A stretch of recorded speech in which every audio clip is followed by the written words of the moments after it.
সাগর আমাদের যে মহাপুরুষরা তাদেরকে কুকুর বলে আস্বাদিত করছে, শুয়োর বলে ব্যাখ্যা করছে। বলুন তো এদের কি গুরু মহারাজ বলে মাথা নোয়ানো যায়? যারা দিল এ দেশের দিলে জীবন,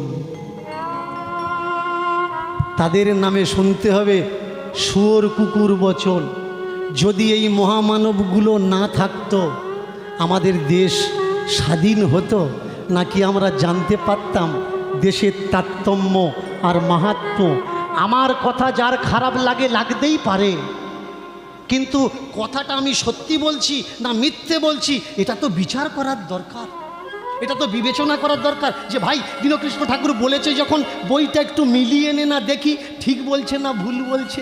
শোনা কথায় 250 মাছ 2.5 কিলো করে দিলে কিন্তু হবে না যে ও বলেছে মানে এবার আমারও বলা লাগবে। ভাই জাস্টিফাই করো, not justice, at first justify, next time justice. আমি অপেক্ষা করে আছি তোমার প্রশ্নের উত্তরের জন্য, তুমি আমাকে কি দাও। তারপরে যখন দেখবে আমি খারাপ আমাকে গালাগালি করো, আমার কোনো নিতে হয়। কিছু মানুষ বলছে, মানুষ কনফিউশনে পড়ে গেছে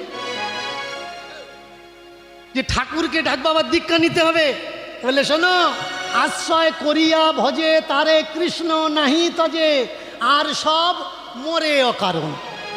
আশ্রয় করে ডাকো তবে কৃষ্ণ তোমার কৃপা করবে, না হলে সব বাদ, সব বাদ, সব বাদ। কেন? তুমি কৃষ্ণকে আশ্রয় করনি। কৃষ্ণকে আশ্রয় করা মানে কৃষ্ণকে ধরা। মেনে চলো আমি কৃষ্ণকে ধরিনি, কিন্তু কৃষ্ণ যদি আমাকে ধরে তাহলে তো অসুবিধা নেই, জল এক ঢোক দাও।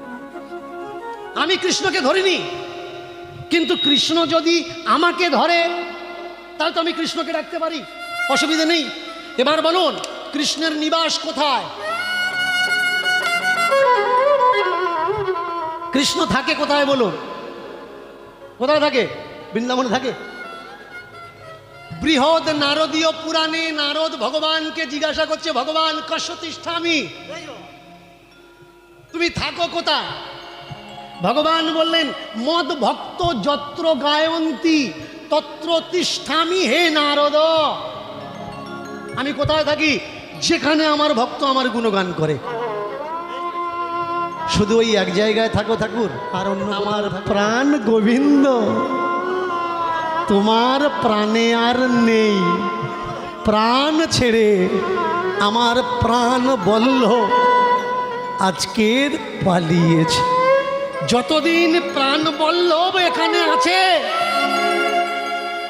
ততদিনে আমাদের নাম আছে, আমি অমুক, আমি তুমুক, আমি বাবা, আমি কাকা, আমি মা, আমি দাদা, আমি জ্যাঠামশাই, আমি পিসমশাই, আমি মেসমশাই। যেদিন প্রাণ গোবিন্দ আমায় ছেড়ে চলে যাবেন সেদিন আমার নাম কি? আমার নাম বডি, আমার নাম লাশ। সেদিন আমার আর কোনো পরিচয় থাকবে না।